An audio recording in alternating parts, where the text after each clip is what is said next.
Hi, it's Robin. I've been rereading this book, 10 print, character string 205.5 plus random 1, semicolon, colon, go to 10. Yes, that's actually its title. It's a book from 2012, and I bought it right when it was brand new. And then friend and patron, Michael Doornbos, asked if I'd want to be part of a book club, and we would reread this book to start. Now, I'm rereading it really slowly. I think we're supposed to read it like in a few weeks, and I'm on probably month number 3 or something. But there is so much to think about when I read this book. And, you know, every few pages can be a huge diversion. Well, it's not really a diversion. I mean, the whole point is thinking, learning. You know, that's why we might read a book like this. I don't know why I've never done a video on this. This book was a big inspiration for me, even starting this channel, to think that somebody could write a book about this one line of code, not just someone, actually about 10 authors, could write a whole book, kind of an academic sort of book, just about it. So I like the design. It follows the C64 User's Guide fairly closely. It has a whole bunch of sections. Now, certainly some people wouldn't enjoy a book this in-depth about a one-line basic program, but I love this kind of stuff. So it talks about all the different aspects like mazes, regularity, randomness, basic itself, about the Commodore 64, and then a whole bunch of kind of related, I don't know if you call them diversions, but porting it to other platforms. It's just all the different aspects that make up that one little program that I find so fascinating. So I totally recommend this. But the latest diversion is I got to the section on Truchet Tiles. I think that's how you say it. It's a French guy, so it looks like Truchet. This is a section called Regularity. If you've heard about the Truchet Tiles, so named because the Dominican priest Sébastien Truchet first described what he called the fecundity of these combinations in 1704. I don't even know if I'm saying that word right. Way back in 1704, after experimenting with some ceramic tiles he came across at a building site for a chateau near Orleans. So here's some of the patterns that Truchet came up with way back in 1704. And apparently there were 30 patterns, and he was just starting to, that barely scraped the surface of what can be done with these particular tiles, with these patterns. So it took a bit of digging, but I found his original document. I'll put links to everything in the video description, of course. Got it on my iPad here. If this doesn't come out well on the camera, I'll just show images from the PDF. But basically these tiles, there's just 4 of them. Well, actually, there's just 1 of them, and they can be rotated. So it's just you have a square tile, and there's a diagonal across it, and one half is darkened, and then white on the other half. And of course, you can orient that 4 different directions. You can kind of think of it as the black part is an arrow pointing either southwest, northwest, northeast, or southeast. And when those are arranged together, there's just lots of combinations.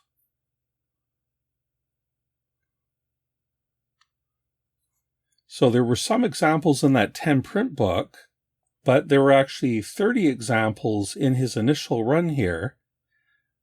And so he labeled them, A, B, C, D, E, F.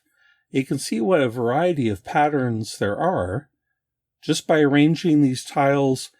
This is just in 1 by 1. There's just a single tile, all pointing southeast. Example B is just 2 tiles, 1 wide and 2 tall, 1 pointing southwest and northeast. Or should I just be saying pointing down and left and then up and right, the one below it. And example C looks like stripes.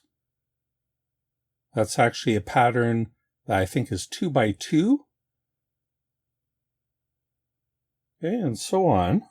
Now, there's actually lots of things called Truchet tiles now, or tilings, that are not one of these tiles. There's ones that look kind of like 2 semicircles or two quarter circles actually on a tile, and that only has 2 orientations. And of course, the slash maze is just 2 diagonals that appear to form a maze when arranged. Now, that's fine that some people are calling those Truchet tiles, and apparently it was a book by Cyril Stanley Smith in 1987 that kind of popularized this idea and kind of added to this class of tile. So that's fine, but all we're going to talk about today are the OG tiles that Truchet played with 320 years ago. Just kind of amazes me that we can read his document here and take a look at this. I was kind of surprised that there isn't like a good little documentary about Truchet on YouTube. There really should be. And I guess I don't know, do I have to make it? Maybe. But he was born Jean Truchet in 1657, and he lived until 1729. And he was also known as Father Sebastian. He was a French Dominican priest, part of the Dominican order. And at that time, those were some of the smartest guys around. So Father Sebastian, or Truchet, was, of course, a very smart guy. He contributed to math, to hydraulics. He was an expert in hydraulics, graphics, and typography. So besides these tiles, very notably, he made the point system for the size of typefaces or fonts. So when you're in your word processor or whatever and you choose, a 10-point or a 12-point font, he's the guy who invented that. So he would have been a total computer nerd had he been born, a few hundred years later. So back to these patterns, something interesting I noticed, there's 30 of them. So this is A, B, C, D, E, F. Then we have G, H, I, but no J or K. I wasn't able to find really clear answers, but my understanding is that the alphabet, particularly the French alphabet, in the late 1600s, early 1700s, hadn't yet adopted J and K, or that's why they're not in this list. So it goes right ahead to L, M, N, O, P, Q, R, S, T. That's all fine. You just get a look at the different patterns there. And the final 6 in this series, V, U. Interestingly, V is before U. So again, we often think of the alphabet as just this, this fixed thing that must have just arrived perfectly formed. But like most things, it actually kind of changed over the years. V, U, no W, so that also wasn't in the alphabet back then. And then X, Y, and Z. So there were only like 23 letters available back then, but he wanted to have 24. So he named the next one ampersand. Quite a neat pattern. And then he did another 6 patterns. These are kind of more advanced with a larger tiling. I think that one is 8 by 8. And that one's probably a 6 by 6. So it's like these are another series, almost like a more advanced or bigger series. Number 1, 2, 3, and 4. I think that one's 10 by 10, the pattern, the repeating pattern. 3 and 4. And 5 and 6. I think that one is the biggest one, 12 by 12. Okay, so even though that 10 print book doesn't mention the Commodore 64 in the discussion of the Truchet tiles, of course, it's not much of a stretch to think of how it relates to the Commodore 64, to 10 print. Can Truchet tiling be shown on the Commodore 64? It occurred to me that the PETSCII character set has something that looks very much like Truchet Tiles built in. So here I've loaded up Ultrafont Plus, which was published back in the September 1986 issue of Compute's Gazette. It's a nice little tile editor, and we'll see here, if we just go over to the end of the third row here, we have a square tile with a triangle pointing up and to the right, so to speak. Of course, the aspect ratio on the C64, the characters are 8 by 8 pixels. They're square in pixel units, but the pixels themselves are not squares. They are taller than they are wide. But that's okay. That's just how it is. So yeah, we have built into the Commodore 64 and most all Commodore computers, the PETSCII character set. We have the tile that points up and to the right here. And here we have one that points up and to the left. And then if we go down, the inverse points down and to the right. And we just go back here. And there's one that points down and to the left. Okay, so there we've got all four of the tiles. Now I do want to point out that there's a bit of an imperfection here that I don't think can really be helped. So if I grab the joystick, thank you to Karsten for making this fantastic joystick for me. It's made a few appearances before, but we can move the cursor around here and you can see that the set pixels, that is the white pixels, run down the main diagonal right from the top left corner to the bottom right. So it's actually a bit more than 50% of the tiles are set. If on paper, you like to think that when you divide a square diagonally, it's kind of perfectly half white, half black, or half on, half off. But in this case, just kind of the nature of the pixel of the grid means that you kind of have to choose. If you're going to make a nice diagonal line like this, it either has to be right down the center, which means that more than half of the character is set, or it has to be 1 pixel lower or higher, but then it's not fully half. I can actually invert this character by pressing Control R, and you see it'll flip. All the on pixels will become off, and off will become on. So now you see that down the main diagonal, that they're all off now. So that's just a little bit imbalanced, and that imbalance is going to show up when we make tilings using this character set. But I can't even really fix that with, if I was to make custom characters, I could turn off half the pixels. So now the character is half on and half off. That's good. But you see, it's not like a pleasing line anymore. It's jaggy or janky or something. If I press F to fix that, that just restores it back to how it should be. I don't know, I guess I could remove every second character on the diagonal. 3, 4.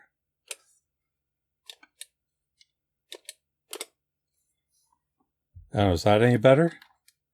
Now it just looks more stair-stepped. Okay, so that's not so pleasing either. And I'm just making you aware of that. Now, of course, on a modern, high-resolution PC, you could probably have it so close that you wouldn't notice this problem, or you could use anti-aliasing to smooth out the edges even further, almost like sub-pixels. But that's not what we're doing. We're just going to go with how it is. I'm just bringing that up. Oh, I pressed R. Here, F. There, fixed it. Now, if you want that nice clean diagonal, the drawback is that these extra either blank or set pixels, mostly the extra blank ones when you're pointing down to the left or down to the right, will kind of introduce an extra bit of a pattern that wouldn't be present on real tiles. But it's pretty cool that they're built into PETSCII. Okay, so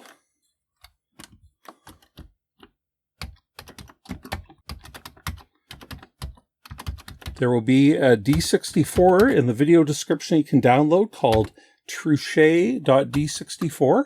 It has Turbo Macro Pro on it, plus all the source code variations that I made as I was developing this. If you want to see all my goofy mistakes. And then at the bottom is tile21.prg. 21 just mean version 21. This is an executable program that we'll look at now. I'm going to do a walkthrough of the source code in a separate video, just so that this one doesn't get bogged down and become super long. Sometimes I worry some people don't watch the video. If I cram everything into one video, people might be interested in the subject, but not see the long source code walkthrough. Of course, some people really want that. So anyway, I'm going to try putting in a separate video. Tile 21.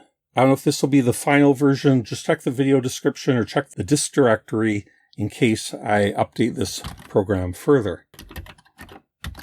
So if we list it, it's just a runnable program with assist. It's all machine language. We'll run it. And there it is. Okay, so what I've done is taken all 30 of Truchet's original patterns and implemented them on the Commodore 64, while Truchet's original diagrams or illustrations were either 12 by 12 or 24 by 24 tiles. I've gone with filling the full Commodore 64 screen, so that is 40 by 25 characters. But since it's tiling, that's fine. So it just made sense to use the full screen. Okay, so this is pattern A. So I've matched the colors, so black is the on color and white is off. I went with a medium gray border, just as kind of a middle ground. I found that if I did the border white or black, it influenced the viewing of the rest of it too much. I think it's better having this kind of middle color. Okay, so all these black arrows, if we look at them as black arrows, they're all pointing down to the left. But we'll see this shortcoming. Do you see how there's that solid white line above every row? And that's exactly what I was just talking about in the Ultrafont, where the reverse triangles don't meet all the way up to the tile above. Okay, so that's pattern A. There's pattern B, and we'll just look at each one. And basically just hit a key to go through the next one. C, kind of like stripes. I think that's a 2 by 2. D is a more complicated pattern. That's also 2 by 2 tiles repeating. Pattern E, and that one is 4 by 4. Kind of a neat pattern. If I get some of these wrong, I think I have them all right in the source code. So if I get some of the sizes of the patterns wrong, that's almost like a checkerboard. That's pattern F. Pattern G, kind of diagonal lines in a zigzag, kind of like lightning. Some of these are kind of hard to look at, eh? They make my eyes go a bit buggy. Pattern H, it's like a whole bunch of hamburgers stacked on each other. I don't know, not really hamburgers. Pattern I, again, kind of broken stripes. This is pattern L. I was saying no J or K. Squares within squares is how I see that one. Or diamonds within squares. Pattern M.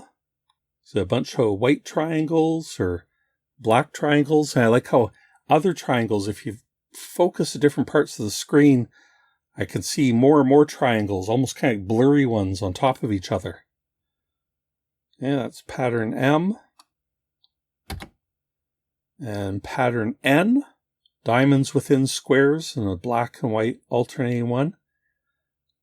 If I kind of squint, then it looks, some look kind of circular, or X, white X. It's like rows of white X's appear. Pattern O, all kinds of like chevrons or something stacked on top of each other. A and P, that is definitely the Charlie Brown pattern. I like that one. Here's Q, and that's alternating direction chevrons. I think it's so cool that these are like 320-year-old patterns. I just really had fun encoding or interpreting these ones on the Commodore 64, turning them into bytes, into data statements. It's rare when I read old documents to have something that's so nerdy and precise and so, I don't know, numeric or geometric or something. There's probably more examples of this sort of thing out here, but I've never experienced it firsthand. Okay, so that's Q. R, that's just a bunch of black triangles. Now S alternates all the triangles pointing up, black on white and white on black. And here's T, looks like a bunch of little tents or something to me. A black doorway into a white tent or something. That's T. And this is V, and that's one of the weirdest ones. What do you call those? I can't even think of the name of that shape. Okay, so that's V. And going back to U, this looks like little leaves coming off of a branch or something. I don't know. Pattern X, little fangs in a mouth or something. I don't know. Pattern Y, alternating diamonds within diamonds. Pattern Z, it's kind of interesting. Broken offsets, kind of like A's, but offset a bit. This is pattern ampersand, which kind of looks noisy and broken, but then if you stare, you can find kind of these, again, diamonds within diamonds. Okay, and this is into the last 6 patterns that are numbered, 1 through 6, and they're all bigger designs. So again, diamonds inside diamonds, but what is that? 1, 2, 4 layers. That's number 1. There's number 2. Kind of how they overlap in each other kind of gives the impression of an inversion happening. Number 3 almost looks, I don't know, kind of like flowers or kaleidoscope kind of shapes.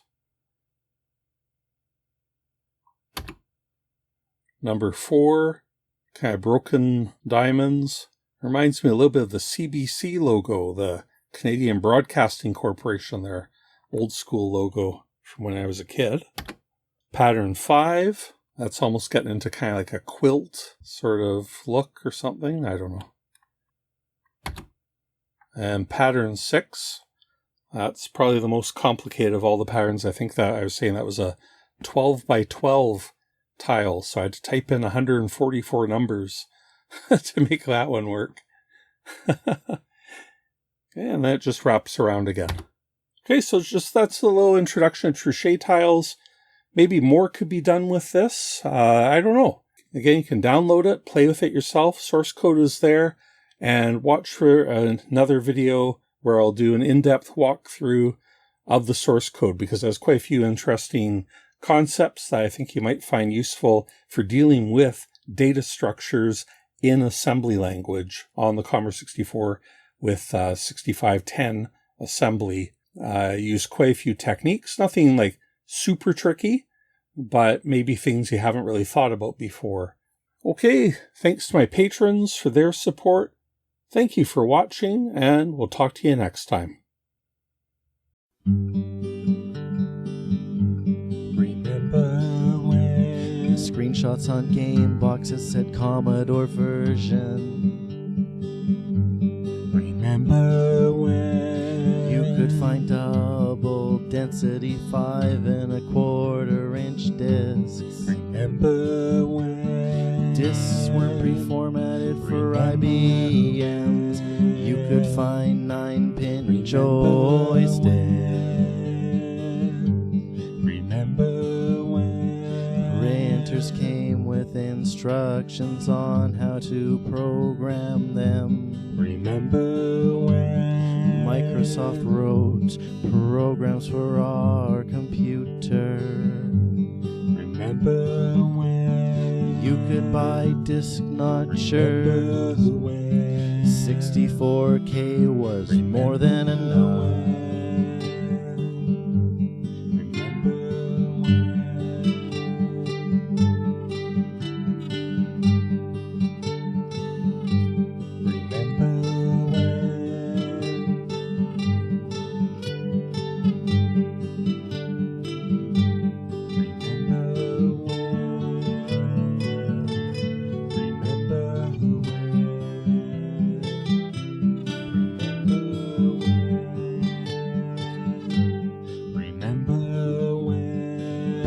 People didn't laugh when you said I own a Commodore 64. Remember when People laughed at games on an IBM. Remember when Operating system was 8K. Basic only took another 8K.